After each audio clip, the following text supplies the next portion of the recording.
할렐루야. 오늘도 말씀으로 다시 한 걸음 더 나가기를 결단하며 전심으로 예배하는 우리 베델 성도님들의 삶에 주님의 은혜가 가득하시기를 축복합니다. 제가 요즘 관심이 하나 있어요. 몇 번 얘기를 했던 것 같은데 요리라는 거에 요즘 좀 관심을 가져보기 시작했습니다. 그래서 이제 제가 아내가 일을 하다 보니까 아내가 퇴근 시간이 좀 늦어요. 6시 반, 6시 40분 돼야 퇴근하니까 제가 픽업을 가서 태우고 오면 집에 오면 7시. 그럼 그때 이제 밥을 하고 그러면 너무 배가 고픈데 늦어지는 거예요. 그래서 제가 좀 일찍 퇴근을 해서 먼저 제가 밥 준비를 해놔요, 요즘. 재미있어요. 얼마 전에는 제가 뚝배기 계란찜을 해보겠다. 안 해본 거예요. 하는 거예요. 뚝배기를 꺼내가지고 이제 레시피에 봐가면서 막 열심히 했습니다. 파도 쓸어 넣고. 근데 제가 너무 열심히 했어요. 꾸덕꾸덕하게. 분명히 계란찜인데 풀 때 두부보다 더 단단하게 이렇게 그런 퍼지는 느낌이었어요. 맛은 그나마 있더라고요. 그래서 제가 지난번에 이제 계란을 좀 많이 세일할 때 계란 3판을 사다 놓고 계란 요리를 막 하려고 하다 보니까 계란은 딱히 많이 할 만한 게 없는 거예요. 그래서 계란 요리에 대해서 궁금해하던 차에 그 인터넷을 보니까 계란을 노른자하고 흰자하고 분리하는 컵이 나왔더라고요. 혹시 아세요? 제가 잠깐 갖고 왔는데 한번 볼게요. 마음에 좀 결단하고 보십시오. 계란의 노른자와 흰자를 분리하는 컵입니다. 자, 이렇게 흰자를 분리를 하는 거예요. 조금 더럽고 찝찝한 느낌이 있죠. 자, 됐습니다. 아주 찝찝하지만 계란의 노른자와 흰자를 완벽하게 분리해주는 컵이래요. 하나 장만하고 싶지만 어디서 파는지 모르겠어요. 자, 그래요 여러분, 저 컵 하나 있으면 계란의 노른자와 흰자가 분리가 돼요. 조금 찝찝하지만 가능하다는 거지요. 제가 잠깐 짧은 영상이지만 왜 갖고 왔냐면 이번에 코로나19 사태가 커지면서 확진자가 많아지면서 온 국민이 두려움과 염려에 휩싸여 있습니다. 그런데 이번에 이 급격한 바이러스의 확산에 문제의 중심에 신천지가 있다는 것이 드러나게 되었어요. 그리고 수많은 신천지인들이 지금 수면 밖으로 나오게 되고 있고요.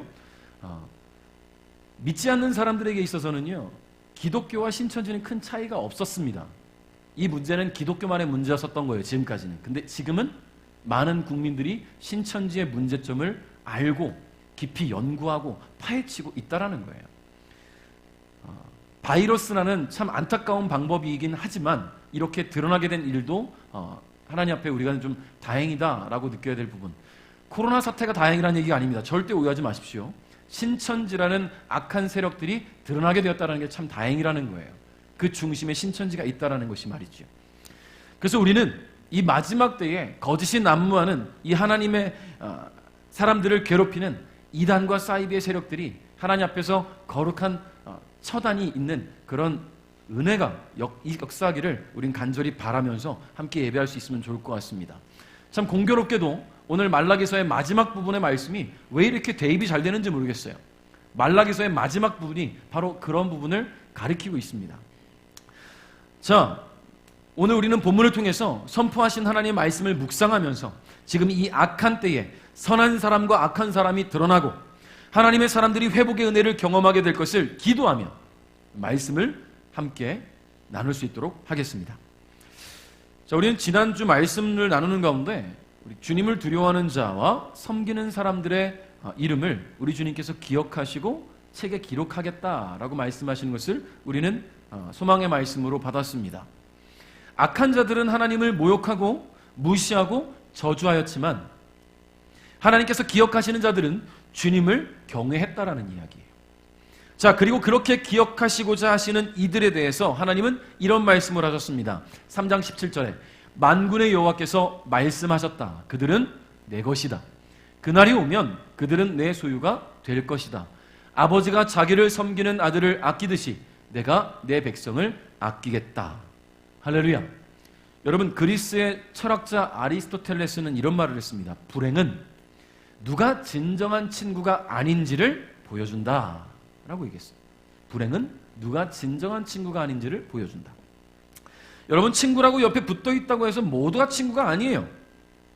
누가복음 15장 탕자의 비유를 우리는 너무나 잘 알고 있습니다. 아버지의 유산을 미리 상속받고 멀리 타지로 떠나서 허랑방탕하게 살았던 둘째 아들을 기억하시지요. 그가 그 수많은 재산을 가지고 돈을 펑펑 쓸 때는 그의 곁에 수많은 친구들이 있었어요.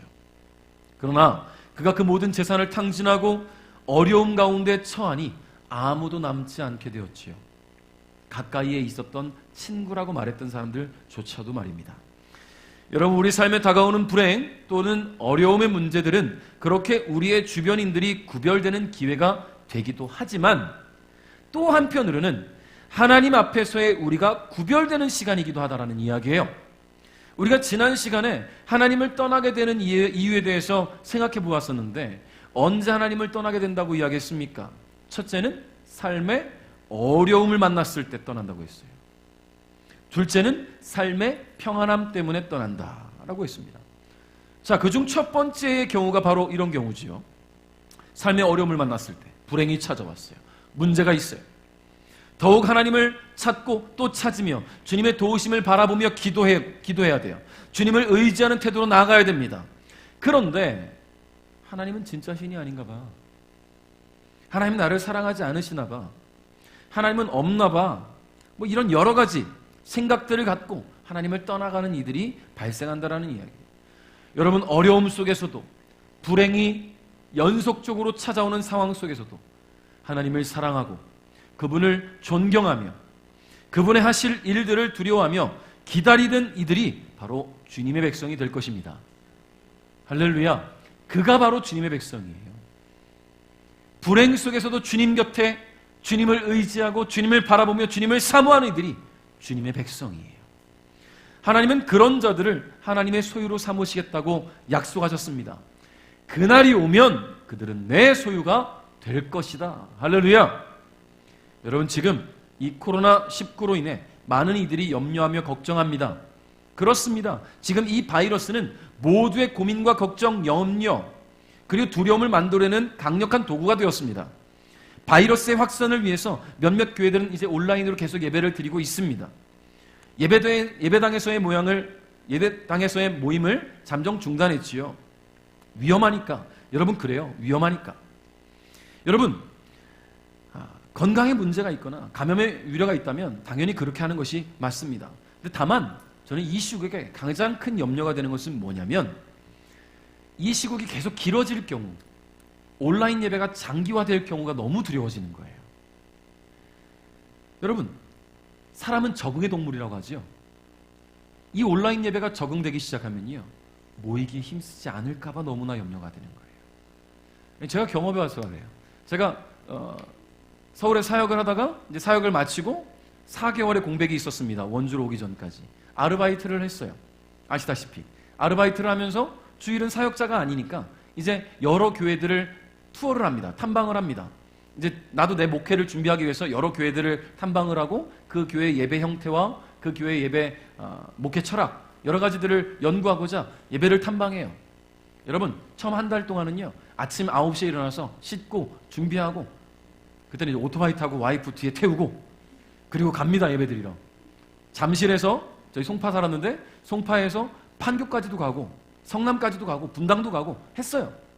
이동수단이 오토바이밖에 없으니까 타고. 그런데요, 한 달이 지나가고 나니까요, 어느새 눈 떠지는 시간이 늦어져요. 꼭 오전 예배가 아니어도 되겠지라는 생각이 들어요. 왜냐하면 큰 교회들은 주일 예배가 1부, 2부, 3부, 4부, 5부, 6부까지 있거든요. 그럼 똑같이 주일 예배야. 그럼 어느새 내가 참여하는 예배가 주일 오후 2시에, 주일 오후 3시에 그렇게 예배를 참여하더라고요. 그러면서 스스로 어떤 생각이 드는 줄 아십니까?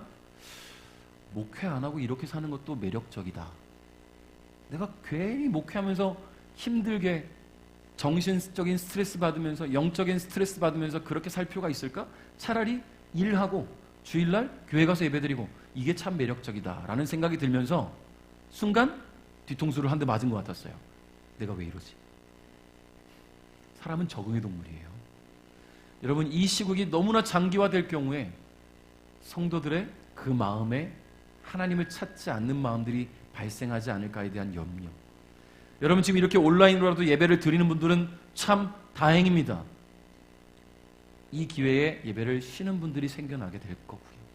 그런 분들 가운데 가나안 성도가 나오게 될 거예요. 가나안 성도에 대해서 예전에 말씀드렸죠. 교회 안 나가는 분들, 가나안, 거꾸로 하면 안 나가 성도. 교회 안 나가도 되잖아. 그냥 인터넷으로 예배 드리고 내가 혼자 성경 보고 그렇게 예배하면 되잖아. 여러분, 어디에나 하나님 계신 건 맞아요. 그러나 성도의 모임 가운데 함께 하시는 그 주님, 여러분, 교회는요 성도가 모여서 연합하는 그 모임이 교회예요. 나 혼자 예배하면서 예배가 안 되더라고요. 처음에 호기롭게 시작하는 분들도 있지만 혼자 하다 보면 점차 타협하게 됩니다. 아까 제가 타협했던 것처럼 시간이 안 되면 건너뛰게 되고요. 점차 무뎌지게 되고요. 그러다 보면 이런 얘기들을 하죠. 내 마음에 예수님이 계신데 뭐 어때?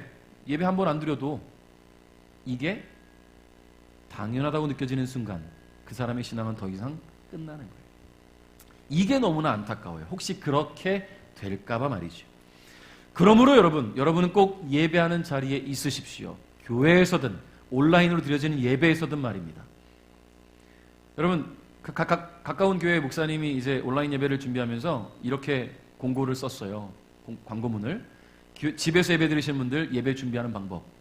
꼭 단정한 옷차림을 하시고 아무렇게나 예배하지 마십시오라고 말이죠. 집에서 핸드폰으로 예배 드린다. 그냥 대충 입고 안 씻고 널브러져서 이렇게 핸드폰 보고 있는 거는 그건 구경이에요, 여러분. 구경하지 마십시오. 예배는 참여하는 겁니다. 할렐루야. 우리 베들교회 우리 온라인으로 동참하시는 성도 여러분, 혹시 지금 뜨끔하시다면 얼른 좀 단정하게 입으시고 자세를 바로 하시고 예배에 참여하시기를 바라겠습니다. 할렐루야. 자, 여러분, 그렇습니다. 우리는 반드시 기억해야 돼요. 하나님께서는 지금 이 시국에도, 이 혼돈의 시국에서도 하나님의 사람들을 찾고 계시고 하나님의 기억의 책에 기록할 이들을 찾고 계시다는 사실을 여러분 기억하시기 바랍니다. 3장 18절 읽어볼까요? 시작. 그때 너희가 선한 사람과 악한 사람의 차이를 보게 될 것이며 나 주를 섬기는 사람과 섬기지 않는 사람의 차이를 보게 될 것이다. 아멘. 여러분, 선한 사람과 악한 사람, 무엇이 선이고 무엇이 악입니까? 제가 기준을 말씀드렸어요. 하나님이 기준이에요. 하나님 편에 있느냐, 하나님 편에 서지 않았느냐, 하나님께서 기뻐하시느냐, 하나님께서 기뻐하시지 않느냐, 여러분, 그게 기준입니다. 여러분, 이 시국에 옳다구나, 이제 예배하는 마음을 접고 자기 마음에 옳은 대로 행하는 이들, 여러분, 하나님께서는 반드시 그들을 기억하셔요. 기억의 책에 기록하시기 위해서 기억하시는 게 아니라 구별하시기 위해 기억하시겠다는 거예요. 여러분, 구별되어져야 될 우리는 주님의 그 거룩하신 기억의 책에 기억되도록 구별되어져야지, 하나님께서 구별하셔서 따로 떼어놓는, 그렇게 구별되는 이들이 되서는 안 된다는 것을 여러분 기억하시기를 주님의 이름으로 축복합니다. 여러분, 마태복음 13장에 보면 예수님께서 천국에 대해서 가르치실 때 알곡과 가라지에 대해서 비유로 설명하셨습니다. 자기 밭에 좋은 씨앗을 뿌리는 사람이 있었어요.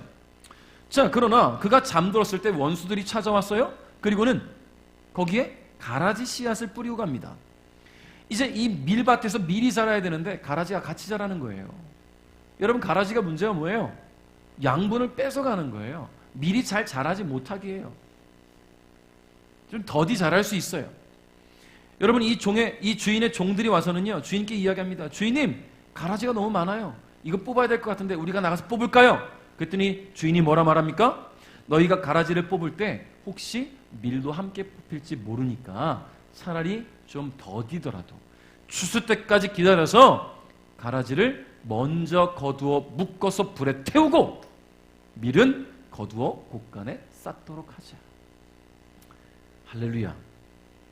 여러분, 하나님 지금 당장 우리를 구별해서 이렇게 따로 떼놓고 불에 태워버리는 게 아니에요. 주님 오시는 그날까지 두시는 거예요. 그리고 그때에, 우리 주님 오시는 그때에 가라지와 알곡이 구별됩니다. 여러분, 어느 쪽에 있으시겠습니까? 알곡이시겠습니까? 가라지이시겠습니까? 여러분, 4장 1절 말씀에 이런 말씀이 있습니다. 같이 읽어봅니다. 시작. 뜨거운 용광로와 같은 날이 오고 있다. 그날의 모든 교만하고 악한 사람이 지푸라기같이 완전히 타 없어질 것이다. 뿌리나 가지가 다 타 버릴 것이다. 나 만군의 여호와의 말이다. 아멘. 여러분, 이것이 가라지의 종말이에요. 마지막 심판의 날에 우리 주님은 당신의 소유된 백성을 구별하시고 악한 자들과 교만한 자들을 구별하시어서 이와 같이 심판하신다라는 이야기예요. 여러분, 신천지와 같이 거짓과 속임수로 가득한 이단과 사이비들을 비롯해서 겉으로는 거룩한 하나님의 사람이라 자부하며 속으로는 교만하여 그 가득한 사람들, 하나님의 영광을 가리는 거짓 목자들이 그 심판대에 오르게 될 것입니다. 여러분, 아까 잠깐 이야기 나눴는데 신생아가 갓난아기가 이번 확진자가 되었대요. 그 아빠가 신천지라서. 너무 안타깝지 않습니까? 뭐가 옳고 그름도 찾지 못하고 왜 잘못된 길을 가다가 이 사태를 이렇게까지 만드는지, 왜 자기 자식에게까지 이런 감염병을 옮기는지, 그리고 왜 수많은 사람들에게 이렇게 문제를 일으키는지 그들은 깨달아야 돼요. 할렐루야. 여러분, 그들은요 가라지도 아니에요. 가라지도 아니에요. 가라지 축에도 못 깁니다. 하나님께서 이 사태를 통해 신천지와 또 수많은 이단과 사이비들을 다 드러나게 하시고 이 사태를 통해 하나님의 영광이 나타날 수 있도록 거룩한 주의 백성들을 축복하시기를 간절히 축복합니다. 계속 말씀드리지만 이 코로나19 사태의 당위성을 얘기하는 게 아닙니다. 악한 이들에 대한 하나님의 심판에 대한 이야기를 하고 있는 것이니까 오해하지 않기를 주님의 이름으로 축복합니다. 자, 그러므로 성도 여러분, 여러분이 있어야 할 자리를 잊지 마시기 바랍니다. 여러분은 예배하는 자리에 있어야 돼요. 하나님의 사람의 자리에 있어야 합니다. 하나님께서 기뻐하시는 예배가 여러분의 일상에서도 드려질 수 있기를 바랍니다. 저도 주중에는 가급적이면 교회를 안 나와요. 왔다가 오전에 잠깐 왔다 들어가요. 또 혹시 누굴 마주칠까 봐. 그러다 보니까 교회에 있지 않고 집에서 이렇게 뭐 말씀도 보고 뭐 또 쉬기도 하고 그렇게 합니다. 근데 교회에 안 있고 집에 있으니까 이상해요. 자꾸 교회에 오고 싶어지고 그래요. 집에 있다 보니까. 이런 느낌 아십니까? 백수된 느낌? 왠지 내가 일해야 될 곳을 잃은 느낌?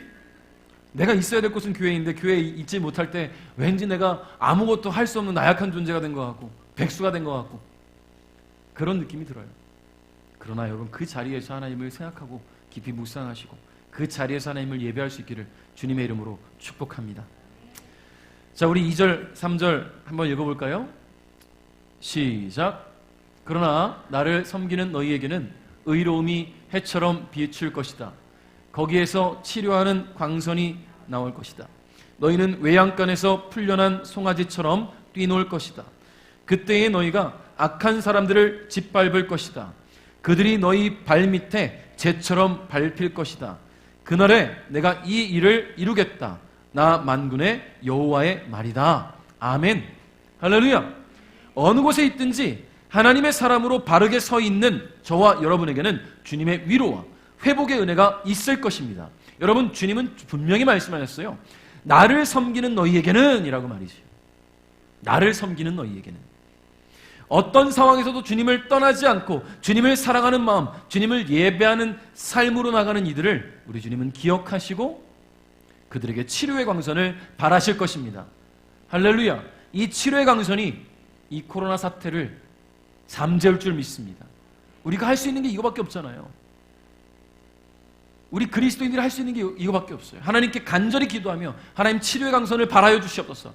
이 사태가 빨리 회복되게 하여 주옵소서. 대한민국이 다시 바로 설 수 있도록 함께 하여 주시옵소서. 전 세계가 이 사태를 함께 이겨내게 하여 주시옵소서. 여러분, 제가 이번 주에 이제 콘티를 찬양할 걸 준비를 하다가 십자가 군병들하고 딱 꽂혔어요. 우리는 믿음의 군병으로 이 사태를 이겨내야 되겠다. 절대 믿음이 흔들리지 말아야 되겠다. 우리가 이 사태를 위해 기도해야 되겠다. 여러분, 분명히 주님께서 이기실 줄 믿습니다. 그리고 주님께서 구별하신 악한 이들은 주님의 백성들의 발밑에 재처럼 밟힐 것이다. 주님 말씀하셨어요. 그러니까 여러분, 악한 이들이 형통하다고, 악한 이들의 삶이 더 풍요로워 보인다고, 악한 이들이 더 잘 나가는 것 같아 보인다고 부러워할 게 아니에요. 결말이 이건데요. 결말이.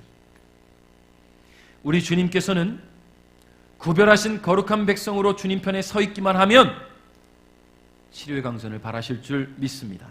주님을 섬기는 편에, 주님을 예배하는 편에, 주님의 마음이 있는 곳에 있기만 하면 됩니다. 지금은 모든 성도가 기도해야 될 때입니다. 말씀드린 것처럼 이 사태를 함께 이겨내기 위해서 속히 백신이 나오고 많은 감염자들이, 확진자들이 치유되고 더 이상 이 사태가 이 나라를, 이 전 세계를 공포로 몰아넣지 않도록 하나님의 도우심을 우리가 함께 구하며 기도할 수 있길 바랍니다. 더구나 우리가 함께 기도할 것은 의료진들을 위해서 여러분 반드시 기도해 주십시오. 여러분 그 방역복을 입고 온몸에 땀을 흘리면서 기진맥진해 가면서 자신의 지금 삶을 온전히 바치고 있는 그들을 위해서 기도해 주십시오. 그들이 탈진하지 않도록, 그들이 쓰러지지 않도록, 그들이 이겨낼 힘을 달라고 우리가 함께 기도할 수 있기를 주님의 이름으로 축복합니다. 자, 우리 4절부터 6절도 한번 읽어봅니다. 시작. 너희는 내 종 모세의 가르침 곧 내가 온 이스라엘 백성을 위해 시내산에서 모세에게 명령한 율법과 규례를 기억하여라. 나 여호와의 크고 두려운 심판의 날이 이르기 전에 내가 예언자 엘리야를 너희에게 보내주겠다. 엘리야가 와서 아버지가 자녀를 사랑하게 하고 자녀가 아버지를 사랑하게 할 것이다. 그들이 사랑하지 않으면 내가 와서 이 땅에 저주를 내리겠다. 아멘. 여러분 지금 읽은 4절부터 6절까지 말씀은요, 말라기 전체의 결론이며 보다 넓게는 구약 성경 전체의 결론이라 할 수 있습니다. 그리고 더 나아가서는 마지막 때를 살아가는 저와 여러분을 위한 심판의 날을 준비하는 매뉴얼이라고 할 수 있어요. 우리는 말라기서를 통해서 선민 이스라엘 백성들의 타락을 책망하고 경고하는 동시에 택한 자를 향한 하나님의 무조건적인 사랑을 볼 수 있었습니다. 그 이야기의 결론이 되는 4절부터 6절은요, 무조건적인 하나님의 사랑에 힘입어서 여호와 하나님의 의로운 심판의 날을 기다리는 경건한 자들이 어떻게 살아야 될 것인지 잘 보여줌과 동시에 장차 초림, 우리에게는 오신 예수님, 구약 성도들에게는 오실 예수님, 초림과 재림으로 구원과 심판을 행하시는 메시아가 임하실 때에 갖추어야 할 영적 자세, 영적 준비에 대해서 다루고 있는 거예요. 여러분 말씀드린 것처럼 이미 초림 예수가 오셔서 십자가 달려 죽으시고 부활하심으로 말미암아 죄와 사망의 권세를 이기시고 승리하셨습니다. 자, 그 예수님께서는요, 여호와 하나님의 심판의 날 다시 오시어 구별된 자들을 구원으로 인도하실 줄 믿습니다.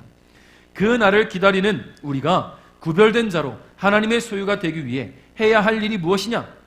바로 4절 말씀에 기록되어 있어요. 4절을 한번 읽어볼까요? 4절 시작. 너희는 내 종 모세의 가르침 곧 내가 온 이스라엘 백성들을 위해 시내산에서 모세에게 명령한 율법과 규례를 기억하여라. 아멘. 할렐루야. 여러분 언약 백성이 지켜야 될 가장 중요한 것은 바로 하나님의 말씀을 지키는 것입니다. 하나님의 말씀을 지키는 것. 하나님은 끊임없이 주의 말씀을 지켜 행할 것을 말씀하셨고 주의 말씀에 귀를 기울이고 그 모든 것을 지켜 행하는 자에게 언약의 성취를 약속하셨어요. 물론 오늘 본문에서 말하는 율법을 지켜 행하는 것, 이것으로 율법으로 구원을 얻는 것은 아닙니다. 율법을 통해 자기 자신이 죄인이라는 사실을 깨닫게 될 때에 아무리 애를 써도 하나님 말씀대로 사는 것이 쉽지 않다는 것을 자각하게 되고요. 내 힘이 아닌 구주 예수님의 힘이 필요함을 절실하게 느끼게 된다는 거예요. 그러므로 주의 말씀에 귀를 기울이고 주님을 경외하는 자들로 설 때에 여호와 하나님께서 예수 그리스도를 통해 구원의 손을 내밀어서 저와 여러분을 잡아주실 줄 믿습니다. 사랑하는 성도 여러분, 심판과 회복의 기로에서 여러분 고민하지 마십시오. 고민할 것도 없잖아요. 회복으로 나아가는 길은 오직 주의 말씀에 순종하며 그 말씀을 지켜 행하는 것입니다. 예수 그리스도를 통해 구원을 허락하신 하나님께서 주를 경외하는 저와 여러분 구별하시고 기억하시어서 주님의 품으로 인도하실 줄 믿습니다. 아멘. 말씀을 맺겠습니다. 현 대한민국의 시국과 혼돈, 이 시국을 우리 주님은 아십니다. 여러분, 그런데 지금 이 순간에도 주님께서는 일하시고 계시다는 사실을 여러분 반드시 기억해야 될 줄 믿어요. 그리고 하나님께서는 거짓과 속임수로 악을 행하는 이들을 걸러내시고 구별하시고 거룩한 하나님의 백성들, 은혜의 자리로 불러내시는 주님의 은혜에 있다는 것을 여러분 잊지 마시기를 바랍니다. 코로나 사태를 직면한 거룩한 주의 백성들의 기도가 끊이지 않고 거룩하신 하나님의 보좌를 흔드는 역사가 있기를 주님의 이름으로 축복합니다. 그리고 곧 이 코로나 사태가 중단이 되고 이때를 통해 드러나게 된 구별된 거룩한 주의 백성들이 전심으로 주님을 향해 거룩한 손을 들고 예배하는 은혜의 날이 곧 다가오기를 전심으로 소망합니다.